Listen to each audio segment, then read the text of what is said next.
Hello students, अगर आप class 9th में हैं तो इंग्लिश की एक पोएम है आपकी द ब्रुक। अक्सर मुझे स्टूडेंट्स मिलते हैं और कहते हैं कि उनको यह पोएम अच्छे से समझ में नहीं आई, इसीलिए I have decided to explain this to you today in a simplest way possible. तो चलिए दोस्तों शुरू करते हैं। सबसे पहले तो ये जान लेते हैं हम द ब्रुक जो पोएम है उसको लिखा है अल्फ्रेड टेनिसन ने, लॉर्ड अल्फ्रेड टेनिसन।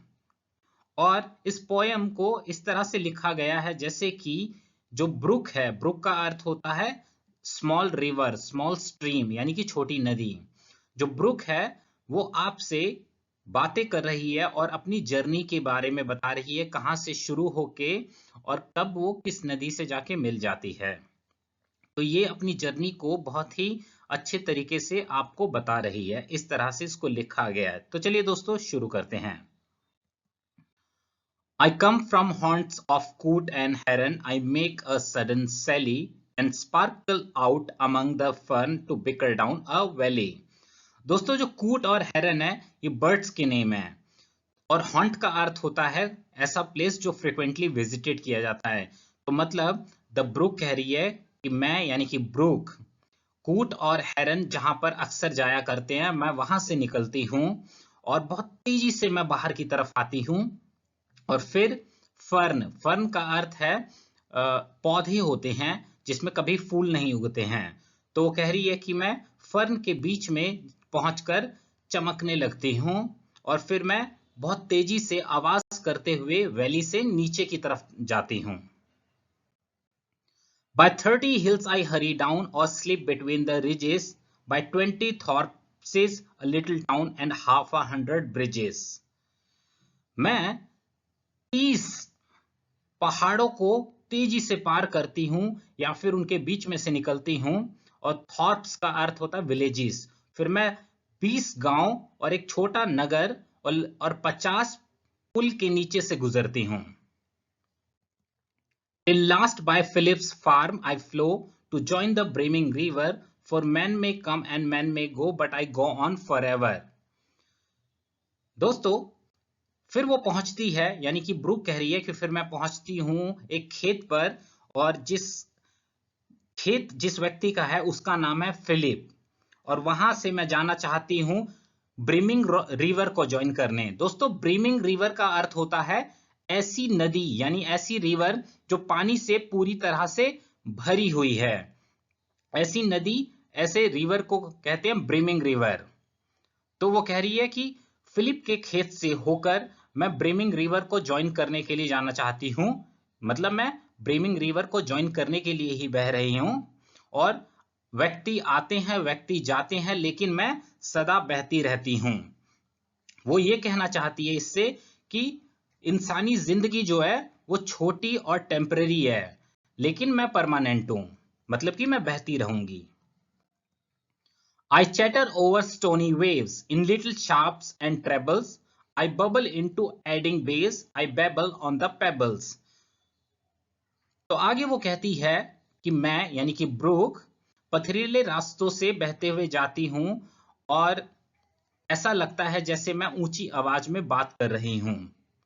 फिर मैं आगे सर्कुलर मोशन में बढ़ती हूं और सर्कुलर मोशन में बढ़ते हुए मैं बबल्स बनाती हूं, यानी कि पानी के बुलबुले बन रहे होते हैं। और पेबल्स का अर्थ होता है छोटे छोटे पत्थर। तो जब मैं छोटे छोटे पत्थरों से टकराती हूं तो ऐसी ही आवाज आती है जैसे कि मैं बातें कर रही हूं। With many a curve my banks I freight, by many a field and fallow, and many a fairy foreland set with willow weed and mallow. फिर मैं जब आगे बढ़ती हूं तो मेरे किनारों पर बेंड होते हैं, यानी कि कर्व्स बनते हैं।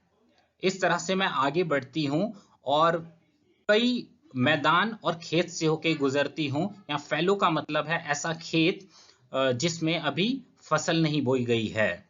तो ऐसे खेत से भी होके मैं गुजरती हूँ और फिर मैं पहुंचती हूँ कई अलग अलग स्थानों पर और वो जगह इतनी खूबसूरत है कि लगता है कि जैसे वहां पे परियां रहती हैं। और वहां पे बहुत सारे पौधे उगे हुए हैं, खासतौर पे विलोविड एंड मेलो। विलोविड और मेलो ये पौधों के नाम हैं। I chatter, chatter as I flow to join the brimming river, for men may come and men may go, but I go on forever. मैं बातें करती हुई आगे बढ़ती हूँ, यानी कि मेरा साउंड ऐसा है कि जैसे मैं बातें कर रही हूँ, मैं आगे बढ़ रही हूँ ब्रिमिंग रिवर को ज्वाइन करने के लिए। और ब्रिमिंग रिवर का अर्थ होता है ऐसी रिवर जो पानी से पूरी तरह से भरी हुई है। आदमी आते हैं, आदमी जाएंगे, लेकिन मैं बहती रहूंगी। इसका अर्थ है, वो ये कहना चाहती है कि जो कि इंसान पैदा होंगे और इंसान मरेंगे, लेकिन मैं नहीं मरूंगी, मैं हमेशा इसी तरह बहती रहूंगी, यानी मेरा अंत नहीं होगा, मैं इसी तरह बहती रहूंगी। I went about and in and out, with here a blossom selling, and here and there a lusty trout, and here and there a grilling.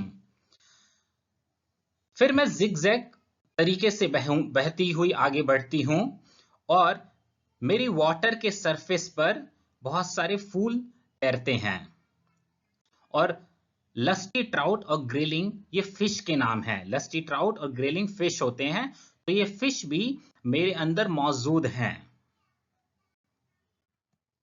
And here and there a foamy flake upon me as I travel, with many a silvery water break above the golden gravel.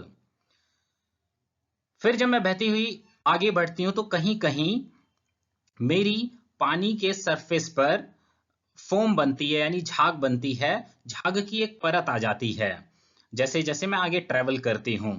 और वहां पर golden रंग के gravels हैं। Gravels होते हैं पत्थर, तो छोटे छोटे पत्थर जो गोल्डन कलर के हैं, उनसे जब मैं टकराती हूं, तो जो मेरा सरफेस है, वाटर सरफेस, वो ब्रेक होता है, और जहां जहां वो ब्रेक होता है उसका कलर जो है सिल्वर रंग का होता है।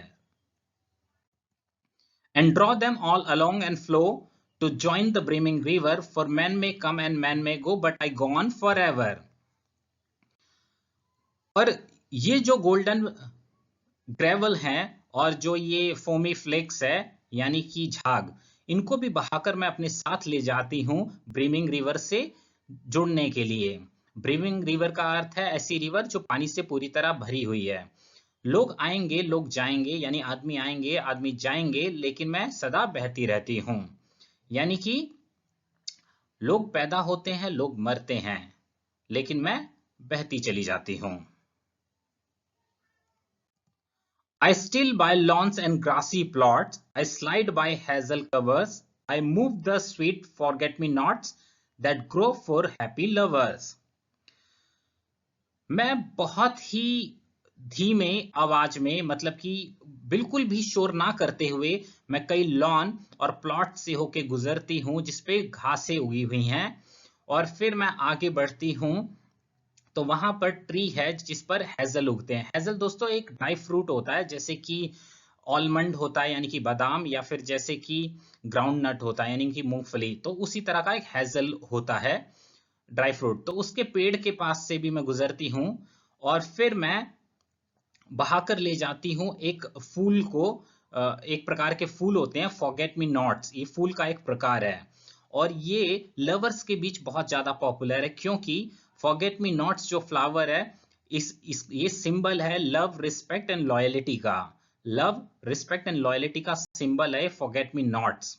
तो ऐसा माना जाता है कि ये लवर्स के लिए ही उगते हैं। I sleep, I slide, I gloom and I glance among my schemy swallows, I make them netted sunbeam dance against my sandy shallow. मैं स्लिप करती हूँ, स्लाइड करती हूँ, और मैं डार्क प्लेसेस से और शाइनिंग प्लेसेस से भी गुजरती हूँ जो ब्राइट प्लेसेस हैं, और फिर मैं उनके बीच पहुंच जाती हूँ स्वेलोस के बीच। स्वेलोस जो है एक टाइप के बर्ड्स होते हैं। तो स्वेलोस जो है मेरे पानी के सरफेस, वाटर के सरफेस को टच करते हैं, टच करते हुए बहते हैं, और उसके बाद जो सन बीम होती है, यानी कि सन रेज, सूर्य की किरण, वो जब जहां पे मेरा पानी गहरा नहीं है, वहां की रेत को जब टच करती है, तो वो सन बीम, सन रेज यानी कि सूर्य की किरण रिफ्लेक्ट होती है, और रिफ्लेक्ट इस तरह से होती है, लगता है कि जैसे वह डांस कर रही है। I murmur under moon and stars in brambly wildernesses, I linger by my shingling bars, I loiter round my crevices. दोस्तों, मून और स्टार्स इस बात को सिंबलाइज कर रहे हैं कि रात हो गई है। तो जब रात होते होते नदी जहां पहुंचती है तो पानी की आवाज इतनी स्लो हो जाती है, लगता है बहुत धीमे आवाज में कोई बातें कर रहा है। और वो उस वक्त गुजर रही होती है ब्रैम्बली वाइल्डरनेस से। ब्रैम्बली जो होते हैं कटीली झाड़ियां होती हैं, उस ऐसी झाड़ियां जिसमें कांटे उगे होते हैं, तो उनके बीच से गुजर रही होती है। तब ऐसा साउंड आता है जैसे कि बहुत ही धीमे स्लो वॉइस में, लो वॉइस में बातें कर रही है ब्रूक। और लिंगर का अर्थ होता है ज्यादा देर के लिए कहीं रुक जाना, और शिंगलिंग बार्स मतलब पत्थर के टुकड़े, और लॉइटर मतलब होता है बिना किसी मकसद के घूमना। और क्रेसिस एक प्रकार का प्लांट होता है।